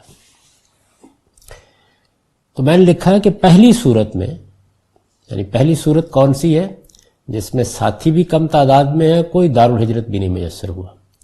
جیسے سیدنا لوط علیہ السلام کا معاملہ ہے کہ بیوی بھی ساتھ جانے کے لیے تیار نہیں ہے۔ پہلی صورت میں رسول کے قوم کو چھوڑ دینے کے بعد، یعنی ہجرت ہوتی ہے، رسول اپنی قوم سے نکل جاتا ہے۔ اس کی تفصیلات آپ کو قرآن میں ملیں گی، جس میں یہ بتایا جائے گا کہ کس رسول نے اپنی قوم کو کس وقت کس طرح چھوڑا۔ رسول کے قوم کو چھوڑ دینے کے بعد یہ فیصلہ اس طرح صادر ہوتا ہے کہ آسمان کی فوجیں نازل ہوتی ہیں۔ رسول اپنے چند ساتھیوں کو لے کر بستی سے نکل جاتا ہے، اور اس کے نکلنے کے بعد یہ معلوم ہوتا ہے کہ آسمان کی فوجیں زمین پر آ گئی۔ خدا کے جنود قاہرہ نے حملہ کر دیا ہے اس پوری بستی پر۔ صاف و حاسب کا طوفان اٹھتا۔ عام طور پر اللہ تعالیٰ نے یہ طریقہ اختیار کیا ہے کہ جس کو آپ سائیکلون کہتے ہیں، یعنی جس میں تیز آندھی چلتی ہے اور پھر وہ سب کچھ اٹھا کے پھینک دیتی ہے۔ اس کی تصویریں کھینچی ہیں قرآن مجید نے کہ کیسے ہوا یہ۔ صاف و حاسب کا طوفان اٹھتا، یعنی جو کنکر پتھر اٹھا کے پھینکنے والی ہوائیں ہیں ان کو صاف و حاسب کہا جاتا ہے۔ اور ابر و باد کے لشکر، بادل امڑ آتے ہیں، آسمان برس پڑتا ہے، اور یہ معلوم ہوتا ہے کہ ہواؤں کے عجائب تصرفات سے ایک غیر معمولی نوعیت کی جنگ چھڑ گئی ہے، جس میں اب اس بستی میں کچھ بھی باقی نہیں بچے گا۔ ابر و باد کے لشکر قوم پر اس طرح حملہ آور ہو جاتے ہیں، یعنی ہوا اور بادل، یہ معلوم ہوتا ہے کہ پوری بستی کو تلپٹ کر دینے کے لیے امٹ پڑے۔ یہ رسول کے مخالفین میں سے کوئی بھی زمین پر باقی نہیں رہتا۔ یہ آگے آپ دیکھیں گے کہ قرآن مجید اس کی کیسی تصویریں کھینچتا ہے۔ اس کا سب سے پہلا ظہور تو سیدنا نوح علیہ السلام کے بعد ہوا۔ یعنی آپ یہ دیکھیے کہ کیا ہوا ہے۔ ان کو ایک کشتی بنانے کے لیے کہہ دیا گیا، حجت پوری ہو گئی، قوم کے فیصلے کا وقت آ گیا۔ قوم کے سردار اور اعیان و اکابر مذاق اڑاتے ہوئے پاس سے گزرتے ہیں، وہ خاموشی سے کشتی بنا رہے ہیں، چونکہ اتنے بڑے پیمانے پر طوفان آنے والا ہے کہ اب کوئی جگہ نہیں ہے جہاں رسول اور اس کے ساتھیوں کو نکال کے لے جایا جا سکے۔ تو ایک کشتی بنانے کا حکم دے دیا گیا، اور پھر اہل ایمان سیدنا نوح علیہ السلام کے ساتھ اس میں سوار ہو گئے۔ اب کیا ہوتا ہے؟ قرآن مجید بیان کرتا ہے کہ ہم نے آسمانوں کو حکم دیا کہ اپنا پانی پھینک دو، اور زمین سے کہا اپنا پانی اگل دو، اور ہم نے ایک جگہ مقرر کر دی تھی، وہاں جا کے پانی کھڑا ہو گیا۔ یعنی اس طریقے سے یہ فیصلہ صادر ہوتا ہے۔ اور قرآن مجید نے ایک مقام پر یہ تصویر ہمارے سامنے رکھی ہے کہ کس طرح نوح علیہ السلام کا بیٹا یہ کہتا ہے کہ میں پہاڑ پر چڑھ کر اپنے آپ کو بچا لوں گا، اور وہ بھی دست بدعا ہوتے ہیں، لیکن ایک موج اٹھتی ہے اور اس کو ہی بہا لے جاتی ہے۔ یعنی اس طریقے سے پوری کی پوری قوم برباد کر دی جاتی ہے، زمین پر کوئی بھی باقی نہیں رہتا۔ قرآن سے معلوم ہوتا ہے کہ قوم نوح، قوم لوط، قوم صالح، قوم شعیب اور اس طرح کی بعض دوسری قوموں کے ساتھ یہی معاملہ پیش آیا۔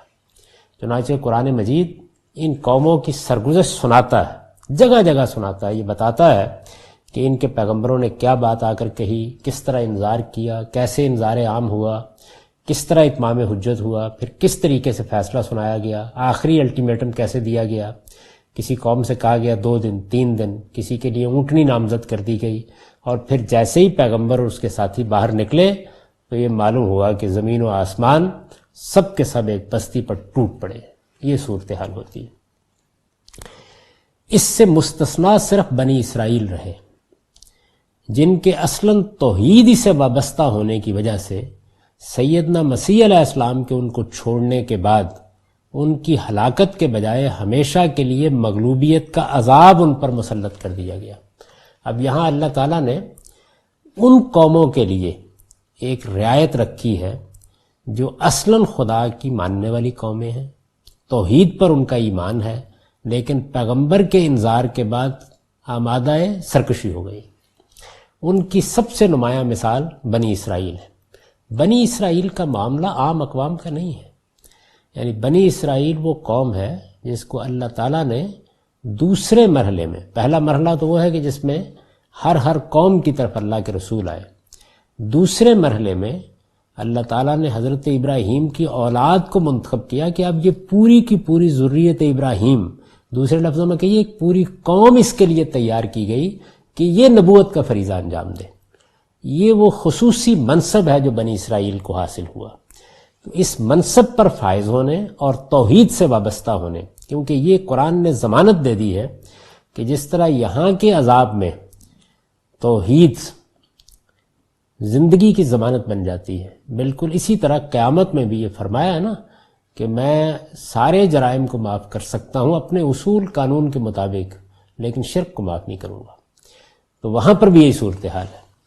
یہ چونکہ توحید سے وابستہ تھے، اس کے ماننے والے تھے، اب غلطیاں کر رہے تھے، شرک کا ارتکاب بھی کر رہے تھے، لیکن اصلاً اسی مقام پر کھڑے تھے کہ اللہ ایک ہے اور ہم اس کے ماننے والے ہیں.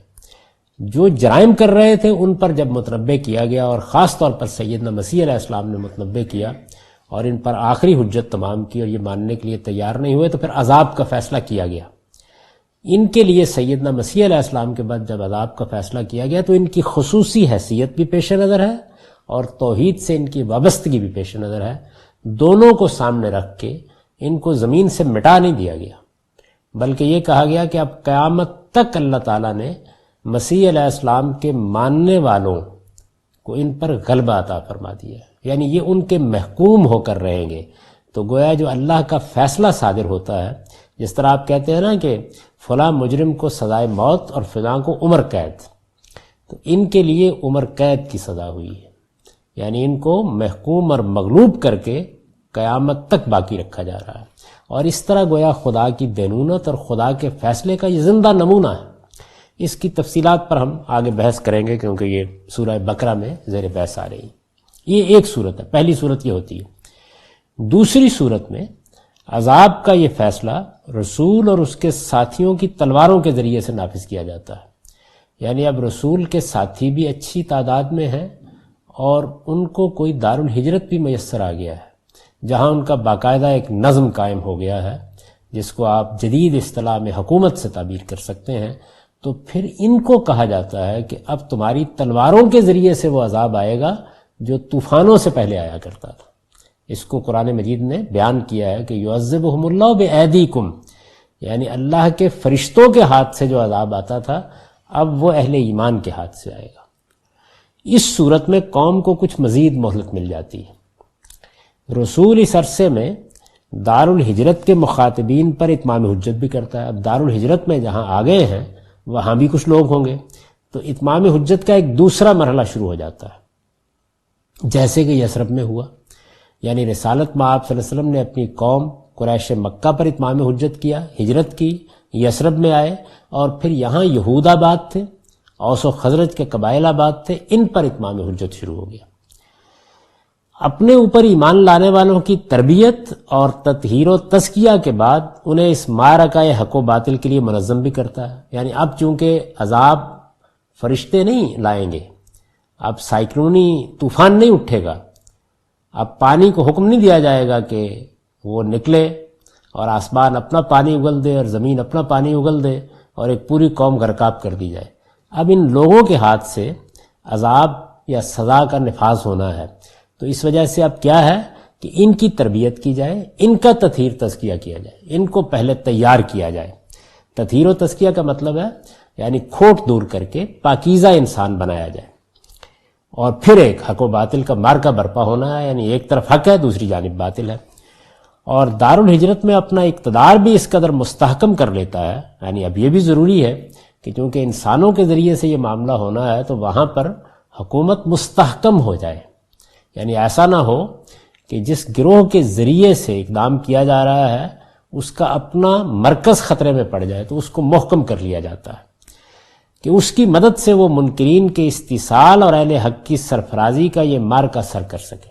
یعنی اب منکرین کو جڑ سے اکھاڑ پھینکنا ہے، استیصال کا مطلب یہ ہے، اور اہل حق کو سرفرازی حاصل ہونی ہے. خدا کا فیصلہ یہ صادر ہونا ہے کہ یہ چھوٹا سا گروہ اب زمین کی حکومت حاصل کرے گا اور دوسرے گروہ کو ان کا مغلوب و محکوم ہو کر رہنا ہے یا زمین سے مٹا دیا جانا ہے. یہ ہونا ہے. تو یہ ایک بڑا مارکہ ہے. اب اس کو سر کرنے کے لیے لوگوں کو تیار کیا جاتا ہے. نبی صلی اللہ علیہ وسلم کے معاملے میں یہی دوسری صورت پیدا ہوئی. یعنی رسول اللہ صلی اللہ علیہ وسلم کے معاملے میں وہ پہلی صورت نہیں ہوئی کہ حضور ہجرت کر کے نکلتے، غار ثور میں اپنے ساتھیوں کے ساتھ آ کے بیٹھتے اور آسمان کی فوجیں اترتی اور مکے کو تباہ کر دیا جاتا. یہ نہیں ہوا، بلکہ چونکہ آپ کے ساتھی بھی معتدب تعداد میں تھے، آپ کو دارالہجرت بھی میسر آ گیا تھا، تو اب یہ دوسری صورت پیدا ہوئی. نبی صلی اللہ علیہ وسلم کے معاملے میں یہی دوسری صورت پیدا ہوئی. چنانچہ آپ کی طرف سے انذار عام، اتمام حجت، ہجرت و برات اور اپنے مخاطبین کے لیے جزا و سزا کی یہ سرگزشت ہی قرآن کا موضوع ہے. یعنی اب کیا ہے؟ اب یہ ہے کہ قرآن کا موضوع کیا ہے؟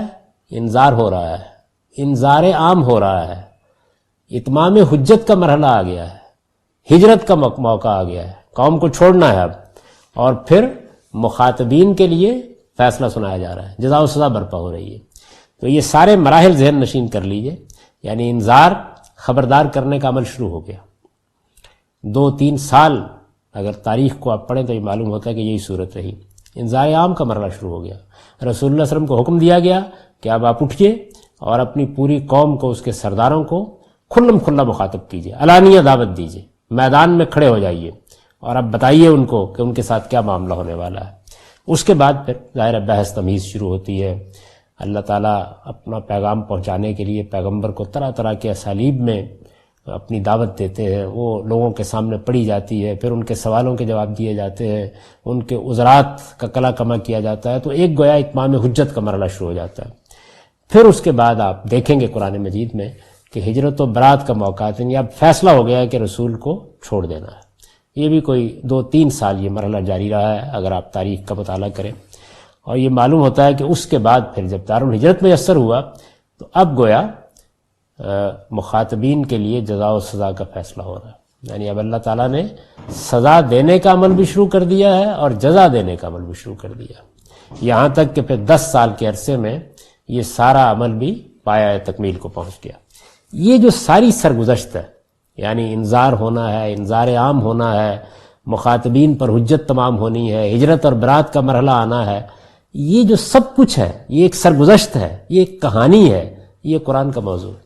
یعنی قرآن مجید اصل میں یہ کہانی آپ کو سنا رہا ہے. پوری کی پوری داستان جیسے ہوئی ہے ویسے کی ویسے محفوظ کر دی گئی ہے. اس کی ہر سورہ اسی پس منظر میں نازل ہوئی ہے. یعنی یوں نہیں ہے کہ کسی سورہ میں توحید بیان ہونی ہے، کسی میں آخرت بیان ہونی ہے، کسی میں قانون بیان ہونا ہے، ایسے نہیں ہے، بلکہ یہ عمل ہونا ہے اور اس کے خطبات ہیں جو نازل ہو رہے ہیں. اسی پس منظر میں نازل ہوئی ہے اور اس کے تمام ابواب اسی لحاظ سے مرتب کیے گئے ہیں. یعنی اب جب ترتیب دیا گیا قرآن مجید کو، اور جس طرح کہ آگے معلوم ہوگا کہ 7 ابواب میں تقسیم کر کے صورتیں مرتب کی گئی، تو ترتیب میں بھی یہی چیز ملحوظ رکھی گئی. یعنی انہی مراحل کے لحاظ سے صورتوں کو مرتب کر دیا گیا. تو یہ سمجھ لینا چاہیے بہت اچھی طرح سے، اس سے ترتیب کی حکمت بھی واضح ہو جائے گی. اس ترتیب کی نوعیت، یعنی یہ جو قرآن مجید کو اب ترتیب دیا گیا ہے، تو اس کے اندر جو فلسفہ کار فرما ہے وہ وہی ہے کہ پیغمبر کی سرگزشت کے مراحل کے لحاظ سے ترتیب دے دیا گیا. یعنی یوں سمجھیے کہ آپ نے رخت سفر باندھا، آپ سامان اٹھا کر باہر نکلے، آپ نے کسی بس یا کسی ٹرین کا انتخاب کیا، آپ ایئرپورٹ پر پہنچے، تو یہ مراحل ہیں نا. تو ان مراحل کے لحاظ سے یہ آپ کے سفر کے مراحل ہیں، پیغمبر کی دعوت کے مراحل، یعنی انذار عام، اتمام حجت، ہجرت و برات، جزا و سزا. یہ جو مراحل ہیں، ان مراحل کا ہی لحاظ رکھ کے قرآن کو ترتیب دے دیا گیا، کیونکہ وہ صورتیں اتری اس کے لحاظ سے. اس ترتیب کی نوعیت بالاجمال یہ ہے کہ قرآن کی تمام صورتیں آپس میں توام بنا کر، یعنی اب قرآن مجید کی جو صورتیں مختلف مراحل میں اتریں تو کیا کیا گیا، ان تمام صورتوں کو جو 114 کی تعداد میں ہیں ان کو سامنے رکھا گیا، اور پھر ان میں سے سب صورتوں کو توام بنا دیا گیا، جوڑے پیز کی شکل. یعنی صورتیں کچھ اپنے مضمون کے لحاظ سے ایسی ہیں کہ ایک سورہ سے بات شروع ہوتی ہے، دوسری میں پایہ تکمیل کو پہنچ جاتی ہے، ایک سے تمہید اٹھائی جاتی ہے، دوسرے میں نتائج سامنے آ جاتے ہیں، ایک میں ایک پہلو کو لیا جاتا ہے، دوسرے میں دوسرے پہلو کو لے لیا جاتا ہے. تو کیا کیا گیا، توام بنا کر، جوڑے بنا کر 7 ابواب کی صورت میں جمع کر دی گئی. یعنی 114 صورتوں کو لیا گیا، ان کو توام بنا کے، جوڑے بنا کے، پیرس کی شکل دے کے مرتب کیا گیا. پھر کیا کیا گیا، پھر یہ کیا گیا کہ اب 7 ابواب میں تقسیم کر دیا گیا.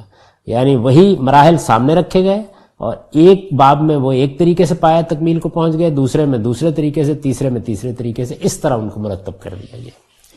یعنی ہر سورہ اپنے مضمون کے لحاظ سے اپنا ایک جوڑا اور مثنیٰ رکھتی ہے، اور دونوں میں اسی طرح کی مناسبت ہے جس طرح کی مناسبت زوجین میں ہوتی ہے. یعنی جیسے مرد و عورت ہیں، بالکل اسی طریقے سے اپنے مضمون کے لحاظ سے ہر سورہ کا ایک جوڑا ہوتا ہے یا اس کا ایک مثنیٰ ہوتا ہے. جیسے مثال کے طور پر آپ چھوٹی صورتوں میں دیکھیں نا، یہ سورہ، سمجھنے کے لیے میں مثال دے رہا ہوں، سورہ فلق، سورہ ناس، تو کیا ہے، یعنی ایک سورہ میں اور دوسری سورہ میں معلوم ہوتا ہے کہ ایک جوڑے کی سی مناسبت ہے. بالکل یہی شکل آپ کو قرآن مجید کی کم و بیش ساری صورتوں میں نظر آئے گی، جس طرح کی مناسبت زوجین میں ہوتی ہے. اس سے مستثنا چند صورتیں ہیں، یعنی حسن ترتیب کو قائم رکھنے کے لیے کچھ صورتیں اس سے مستثنا بھی ہیں، جن میں سے فاتحہ پورے قرآن کے لیے بمنزلہ دیباچہ ہے. یعنی قرآن مجید کی سب صورتیں تو عام ہیں کم و بیش، لیکن سورہ فاتحہ مثال کے طور پر پورے باب کے لیے ایک دیباچے کی حیثیت رکھتی ہے، اور قرآن کے لیے، جن میں سے فاتحہ پورے قرآن کے لیے بمنزلہ دیباچہ، اور باقی تتمہ و تکملہ یا خاتمہ باب کے طور پر آئی ہیں.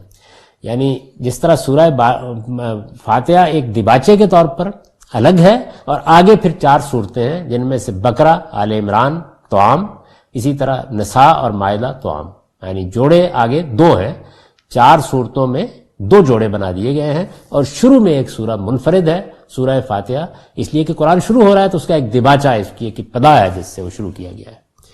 اسی طرح جو باقی صورتیں آپ کو منفرد نظر آئیں گی، ان میں کیا ہوتا ہے، ان میں یہ ہوتا ہے کہ جوڑا جوڑا صورتیں چلی آ رہی ہیں 2 کر کے، اور آخر میں کوئی ایک سورہ ہوگی جو تتمے اور تکملے کی حیثیت اختیار کر لے گی. گویا مضمون اپنے خاتمے پر پہنچ گیا ہے، اور وہ خاتمے کی سورہ ہے. یہ طریقہ ہے، جس طرح یہ ابتدا کی سورہ ہے تو بعض جگہوں پر خاتمے کی صورتیں بھی. پھر کیا کیا گیا، پھر 7 مجموعوں کی صورت میں جنہیں ہم نے ابواب سے تعبیر کیا ہے، یہ صورتیں قرآن میں مرتب کر دی گئی ہیں. یعنی تمام صورتیں جوڑا جوڑا ہیں، ان میں سے کبھی ابتدا میں ایک منفرد سورہ ہوتی ہے، کبھی خاتمے پر ایک منفرد سورہ ہوتی ہے، اور ان تمام صورتوں کو اس طرح ترتیب دیا گیا کہ اس کے 7 گروپ بن گئے ہیں، 7 ابواب بن گئے ہیں. یہ صورتیں قرآن میں مرتب کر دی گئی ہیں. قرآن سے متعلق یہ حقیقت سورہ ہجر میں اس طرح بیان ہوئی ہے. یعنی قرآن مجید نے اپنے اس ترتیب کو خود بیان کر دیا ہے. قرآن مجید کا ارشاد ہے، یہ سورہ ہجر کی 87 آیت ہے، وَلَقَدْ آتَيْنَاكَ سَبْعًا مِّنَ الْمَثَانِي وَالْقُرْآنَ الْعَظِيمَ، اور ہم نے اے پیغمبر تم کو 7 مثانی دیے ہیں، یعنی یہ قرآن عظیم عطا فرمایا ہے. مثانی کا مطلب ہے جوڑے، تو فرمایا ہم نے تم کو 7 مثانی دیے ہیں، وہ 7 ابواب ہیں، اور ان میں صورتیں جوڑا جوڑا ہیں. اور پھر بتایا کہ یہ 7 مثانی یعنی 7 ابواب جن میں جوڑا جوڑا صورتیں ہیں، یہ مل کے پورا قرآن عظیم بن جاتا ہے. تو یہ قرآن مجید نے خود اپنی ترتیب کا راز کھول دیا اور یہ بتایا ہے کہ اس کی نوعیت یہ ہے. قرآن کے ان 7 ابواب میں سے ہر باب ایک یا ایک سے زیادہ مکی صورتوں سے شروع ہوتا ہے، اور ایک یا ایک سے زیادہ مدنی صورتوں پر ختم ہو جاتا ہے. ایسا ہی ہونا بھی چاہیے. اس کی وجہ یہ ہے کہ مکے سے ابتدا ہوئی ہے، مدینے میں اختتام ہوا ہے. تو اب ہوگا کیا، ہوگا یہ کہ ابتدا مکی صورتوں سے ہوگی اور خاتمہ مدنی صورتوں پر ہوگا. تو ہر باب میں یہی ترتیب ہے، یعنی ابتدا میں ایک یا ایک سے زیادہ مکی صورتیں ہوں گی، اور پھر خاتمے پر ایک یا ایک سے زیادہ مدنی صورتیں ہوں گی. اب دیکھیے کہ یہ 7 باب کیسے ترتیب دیے گئے ہیں۔ پہلا باب فاتحہ سے شروع ہوتا ہے اور مائدہ پر ختم ہوتا ہے، یعنی 5 صورتیں ہیں پہلے باب میں، فاتحہ سے شروع ہوتا ہے، مائدہ پر ختم ہو جاتا ہے۔ اس میں فاتحہ مکی اور باقی 4 مدنی ہے، یعنی وہی چیز ایک یا ایک سے زیادہ مکی صورتوں سے شروع ہوگا، ایک یا ایک سے زیادہ مدنی صورتوں پر ختم ہو جائے گا۔ تو پہلے باب میں یہ ہے کہ ایک ہی سورہ مکی ہے اور اس کے بعد 4 مدنی صورتیں ہیں، اور اس طرح یہ پورا باب وجود میں آ گیا ہے۔ دوسرا باب انعام اور اعراف 2 مکی صورتوں سے شروع ہوتا ہے اور 2 مدنی صورتوں انفال اور توبہ پر ختم ہو جاتا ہے۔ جس طرح اس میں 5 صورتیں، اس میں صورتیں 4 ہیں، اور ان میں سے کیا کیا گیا ہے، 2 مدنی صورتوں کا ایک جوڑا، 2 مکی صورتوں کا ایک جوڑا، یعنی مکی صورتیں ہیں 2، وہ کون سی ہیں، انعام اور اعراف، مدنی صورتیں انفال اور توبہ۔ تو وہ شروع ہو رہا ہے انعام سے، پہلے انعام اور اعراف 2 مکی صورتیں آئیں، اور پھر آگے انفال اور توبہ 2 مدنی صورتیں آ گئیں۔ تیسرے باب میں یونس سے مومنون تک پہلے 14 صورتیں مکی ہیں، اور آخر میں ایک سورہ نور ہے جو مدنی ہے، یعنی پوری کی پوری باب کی صورتیں مکی ہیں، آخر میں ایک سورہ ہے مدنی، بالکل وہی صورت ہے جو پہلے باب میں ہے، یعنی وہاں ایک سورہ مکی ہے اور 4 مدنی ہے، اور یہاں کیا ہے، یہاں یہ ہے کہ یونس سے مومنون تک 14 صورتیں مکی ہیں اور آخر میں ایک سورہ نور مدنی ہے۔ چوتھا باب فرقان سے شروع ہوتا ہے، احزاب پر ختم ہوتا ہے۔ اس میں پہلی 8 صورتیں مکی اور آخر میں ایک یعنی احزاب مدنی ہے، یعنی اس میں بھی بالکل وہی چیز ہے جو تیسرے میں ہے۔ تیسرے میں بھی سب صورتیں مکی ہیں، آخر میں ایک سورہ مدنی، اس میں بھی سب صورتیں مکی ہیں، آخر میں ایک سورہ یعنی سورہ احزاب مدنی۔ اور یہ دیکھیے کہ نور اور احزاب بالکل اسی طریقے سے تتمہ اور تکملہ بن جاتی ہیں جیسے سورہ فاتحہ دباچہ ہے، تو وہ بھی منفرد، یہ بھی منفرد۔ 5واں باب سبا سے شروع ہوتا ہے، حجرات پر ختم ہوتا ہے۔ اس میں 13 صورتیں مکی اور آخر میں 3 مدنی، یعنی اس کی ترتیب یہ ہے۔ اور 6واں باب کاف سے شروع ہو کر تحریم پر ختم ہوتا ہے۔ اس میں 7 مکی اور اس کے بعد 10 مدنی ہے، یعنی 7 صورتیں مکی ہیں اور پھر آخر میں 10 مدنی ہیں۔ اور 7واں باب ملک سے شروع ہو کر ناس پر ختم ہوتا ہے۔ اس میں آخری 2 یعنی معوذتین، سورہ فلق اور سورہ ناس، ان کو معوذتین کہا جاتا ہے، یہ مدنی اور باقی سب مکی، اس کی نوعیت یہ ہے۔ ان میں سے ہر باب کا ایک موضوع ہے، یعنی یہ 7 جو ابواب ہیں، یہ تو اس میں صورتیں کس ترتیب سے رکھی گئی ہیں وہ بیان ہو گیا۔ اب یہ کہ ان میں سے ہر باب کا پھر ایک موضوع بھی ہے، اب اس کو دیکھیے کیا ہے۔ پہلے باب کا موضوع یہود و نصارہ پر اتمام حجت، یعنی یہاں قریش مخاطب نہیں ہے، پہلے باب میں مخاطب اصل میں یہود و نصارہ ہے، اور ان پر اللہ کی حجت تمام ہوئی ہے۔ یہ لوگ ہیں کہ جو مدینہ میں آ کر مخاطب ہو گئے ہیں، ان کی جگہ ایک نئی امت کی تاسیس، یعنی یہود و نصارہ چونکہ پہلے خدا کی منتخب امت ہے، ان کی طرف نبوت آئی ہے، وہی حاملین شریعت ہیں، ان کی جگہ پر اب ایک نئی امت اٹھائی جا رہی ہے، یعنی گویا یوں سمجھ لیجئے کہ ان کا کردار ختم ہوا اور ایک نئی امت اب سامنے آ رہی ہے۔ وہ جو نئی امت سامنے آ رہی ہے، پھر اس باب میں کیا ہوتا ہے، یعنی دیکھیے اتمام حجت ہوا، ایک نئی امت بننا شروع ہو گئی، اور اس نئی امت کا تزکیہ و تطہیر شروع ہو گیا، یعنی اب اس امت کو ایک پاکیزہ امت بنانا ہے، اس کو منافقت سے پاک کرنا ہے، اس کو منکرین سے الگ کرنا ہے، اس کے لیے سرفرازی کا فیصلہ ہونا ہے، اور پھر آخر میں اس کے ساتھ خدا کا آخری عہد و پیمان ہے کہ اب تمہیں دنیا کے اندر میرا پیغام پہنچانا ہے، تو آخری عہد اللہ تعالیٰ نے پھر اس امت سے لیا ہے۔ یہ پہلا باب ہے۔ دوسرے باب میں مشرکین عرب پر، یعنی دیکھیے پہلے باب میں مخاطب کون ہے، یہود و نصارہ، اس میں مخاطب کون ہے، مشرکین عرب، یعنی قریش مکہ اور دوسرے مشرکین۔ دوسرے باب میں مشرکین عرب پر اتمام حجت، مسلمانوں کے تزکیہ و تطہیر اور خدا کی آخری دینونت کا بیان ہے۔ یعنی دوسرا باب کیسے ہوتا ہے، اس میں مشرکین عرب پر اللہ کی حجت تمام ہوتی ہے، پھر اس کے بعد جو لوگ ایمان لا چکے ہیں ان کا وہی تزکیہ و تطہیر، یعنی انہیں پاکیزہ بنانے کا عمل، انہیں دوسروں سے الگ کرنے کا عمل۔ یہ تزکیہ و تطہیر میں دونوں چیزیں ہوتی ہیں، یعنی ان کے اخلاق و کردار کی پاکیزگی، ان کو خدا کی شریعت کا حامل بنانا، یہ بھی اس کا ایک پہلو ہے، اور اس وقت جو مختلف گروہ موجود ہیں ان میں سے ان کو الگ کر لینا، کیونکہ اب اللہ کا فیصلہ ہونا ہے۔ جیسے کہ سیدنا نوح علیہ السلام نے اہل ایمان کو اٹھا کر کشتی میں ڈال لیا، الگ کر دیا ان کو، تو یہ تطہیر کا لفظ دونوں پہلوؤں کا احاطہ کرتا ہے، مسلمانوں کے تزکیہ و تطہیر اور خدا کی آخری دینونت کا بیان ہے۔ دینونت جزا و سزا، یعنی یہ آخری دینونت ہے، اللہ کے رسولوں کے ذریعے سے جو قیامت صغریٰ برپا ہوتی رہی ہے وہ آخری مرتبہ برپا ہو رہی ہے، تو پھر یہ دینونت برپا ہو گئی ہے۔ اس باب میں خاتمے پر اس باب کی آخری سورہ اسی وجہ سے سورہ توبہ ہے، خدا کا قہر نازل ہو گیا ہے، خدا کے عذاب کا فیصلہ ہو گیا ہے، مشرکین عرب کے قتل عام کا حکم دے دیا گیا ہے، اس لیے اس پر بسم اللہ الرحمن الرحیم نہیں لکھی جاتی۔ تو یہ اس باب کی ترتیب ہے۔ تیسرے، چوتھے، پانچویں اور چھٹے باب کا موضوع ایک ہی ہے، اور وہ انذار و بشارت اور تزکیہ و تطہیر ہے، یعنی خبردار کرنا ہے اور اہل ایمان کو جنت کی بھی بشارت دینی ہے اور دنیا میں بھی سرفرازی کی بشارت دینی ہے، منکرین کو آخرت میں بھی عذاب سے خبردار کرنا ہے اور دنیا میں جو کچھ اس کے ساتھ ہونے والا ہے اس سے بھی خبردار کرنا ہے۔ تو یہ خبردار کرنا، انذار، اور بشارت، خوشخبری، یہ اس کا موضوع ہے۔ اور ساتھ کیا ہو رہا ہے؟ ساتھ یہ ہو رہا ہے کہ اہل ایمان کا تزکیہ و تطہیر ہو رہا ہے۔ ساتویں اور آخری باب کا موضوع قریش کے سرداروں کو انذار قیامت، یعنی اس میں اصلاً مخاطبی قریش کی لیڈرشپ ہے، ان کو انذار قیامت کیا جا رہا ہے، وہ دن آنے والا ہے، وہ گھڑی آنے والی ہے، کائنات کے سارے نظم کو درہم برہم کیا جانے والا ہے، خدا کا فیصلہ ہونے والا ہے، ان پر اتمام حجت، اس کے نتیجے میں انہیں عذاب کی وعید۔ اب انہیں بتایا جا رہا ہے کہ یہ کوئی آسان معاملہ نہیں ہے، اس دعوت کو قبول نہیں کرو گے تو پھر عذاب سروں پر منڈلا رہا ہے، اور نبی صلی اللہ علیہ وسلم کے لیے سرزمین عرب میں غلبہ حق کی بشارت، اور رسول اللہ صلی اللہ علیہ وسلم کو بشارت سنائی جا رہی ہے کہ اب آپ کی قوم، یعنی اس وقت تنہا کھڑے، کوئی آثار نہیں ہے، بتایا جا رہا ہے کہ یہ قریش کی لیڈرشپ یہ اب بربادی کے آخری کنارے پر پہنچ گئی ہے اور آپ کے لیے سرفرازی کا فیصلہ ہونے والا ہے، اس سرزمین کی حکومت آپ کو دی جانے والی ہے۔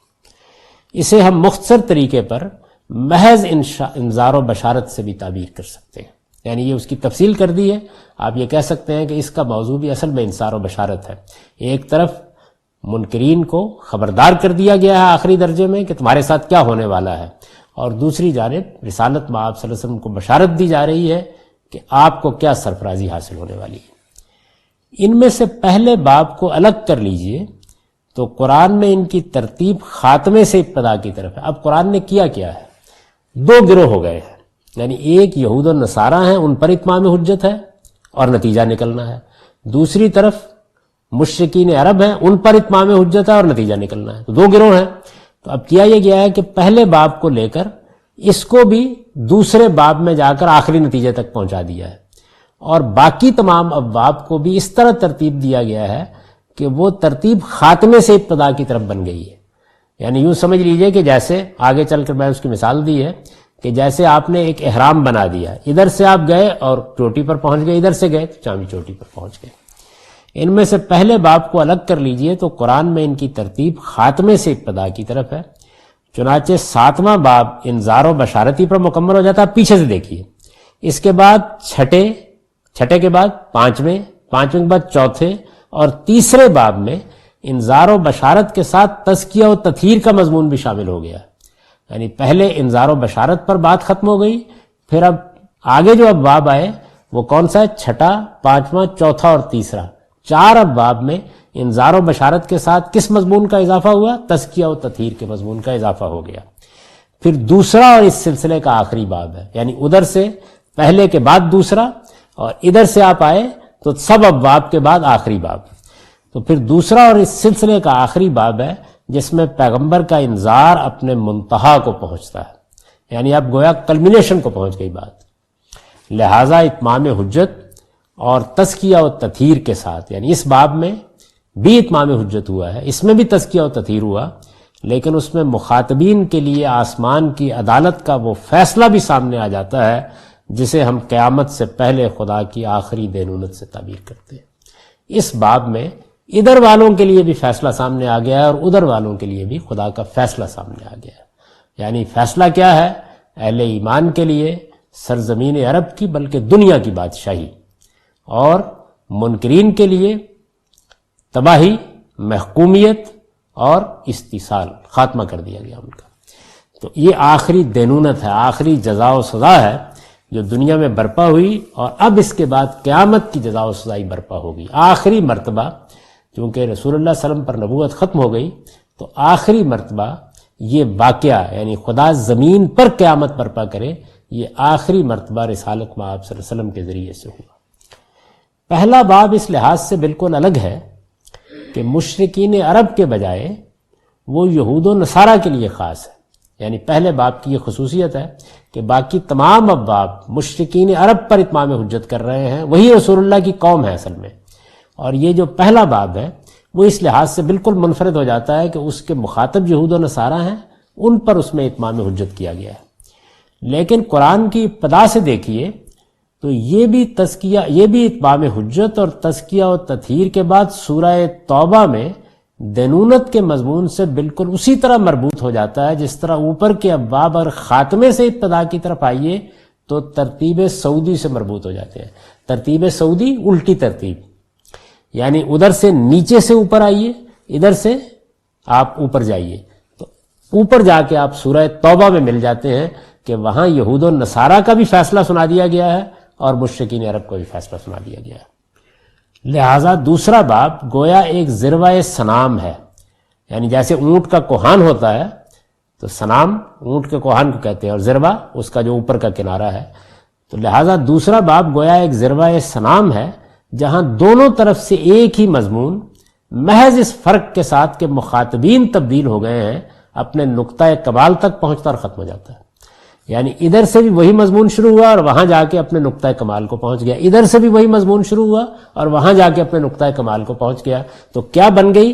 بالکل یوں سمجھیے کہ ایک طرح کا پیرامڈ بن گیا، ایک طرح کا کوہان بن گیا۔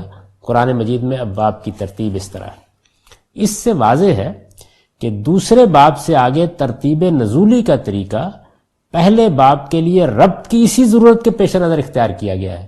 یعنی دوسرے باب سے آگے جو ترتیب ہے وہ تبدیل کر دی گئی ہے۔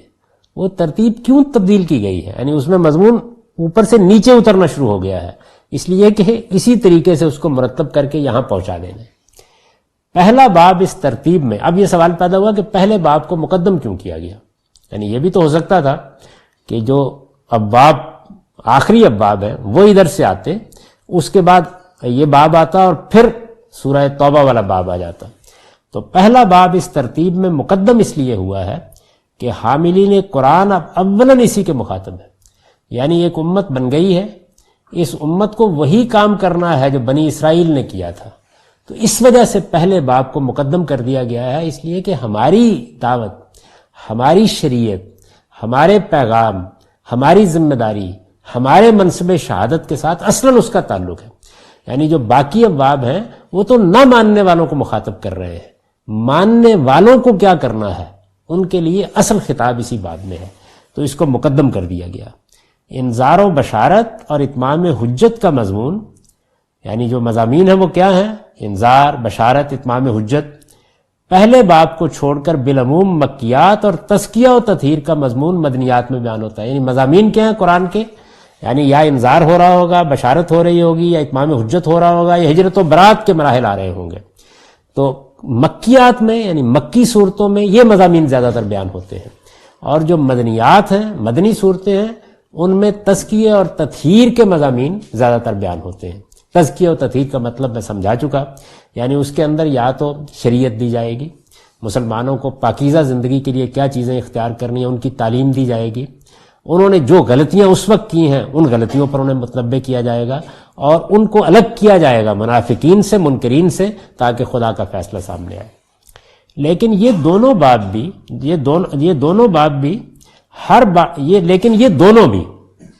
ہر باب میں اس طرح ہم رنگ اور ہم آہنگ ہیں گویا جڑ سے تنا اور تنے سے شاخیں پھوٹ رہی ہیں۔ یعنی یہ جو مضمون ہوتا ہے انذار، بشارت، اتمام حجت، پھر اس کے بعد تزکیہ و تطہیر، تو ہر باب میں ابتدا ہونی ہے، پھر اس کو منتہا تک پہنچنا ہے۔ تو جب آپ دیکھیں گے تو آپ کو اندازہ ہو جائے گا کہ بالکل ہم رنگ اور ہم آہنگ ہو کر، جیسے کسی جڑ سے تنا پھوٹنا شروع ہو جاتا ہے، تنے سے شاخیں نکلنی شروع ہو جاتی ہیں، بالکل اسی طرح مضمون ارتقاء کے مراحل طے کرتا ہے اور پھر ایک تدریجی ارتقاء سے اپنے خاتمے اور اپنی انتہا تک پہنچتا ہے۔ نبی صلی اللہ علیہ وسلم کی بعثت کے نتیجے میں، یعنی رسول اللہ صلی اللہ علیہ وسلم دنیا میں بھیجے گئے، آپ کی بعثت کے نتیجے میں خدا کی جو عدالت سرزمین عرب میں قائم ہوئی۔ یعنی کیا ہوا جب رسول اللہ آئے؟ صرف آپ نے آگے دین نہیں دیا، خدا کی عدالت زمین پر قائم ہوئی۔ خدا کی جو عدالت سرزمین عرب میں قائم ہوئی، اس کی روداد، اس کی سرگزشت اس حسن ترتیب کے ساتھ اس کتاب میں ہمیشہ کے لیے محفوظ کر دی گئی۔ یعنی قرآن کیا ہے کہ جو عدالت رسالت میں آپ صلی اللہ علیہ وسلم نے برپا کی، اس کی سرگزشت ہے، اس کا بیان ہے، اس کی روداد ہے۔ گویا آپ ایک واقعہ ہوا ہے، اس واقعے کو پڑھ رہے ہیں کہ وہ کیسے ہوا ہے۔ اس لحاظ سے دیکھیے تو قرآن مذہب کا یہ بنیادی مقدمہ بالکل آخری درجے میں ثابت کر دیتا ہے کہ خدا کی عدالت پورے عالم کے لیے بھی ایک دن اسی طرح قائم ہو کر رہے گی۔ یعنی اب ہوا کیا؟ ہوا یہ کہ انبیاء علیہ السلام یہ پیغام لے کے آئے، یہ مذہب کا بنیادی مقدمہ ہے کہ لوگوں، ایک دن خدا کی عدالت پوری انسانیت کے لیے قائم ہونے والی ہے۔ لوگوں نے عقلی استدلال سے اس مقدمے کو ماننے سے انکار کر دیا تو وہ عدالت زمین پر لگا کر دکھا دی گئی۔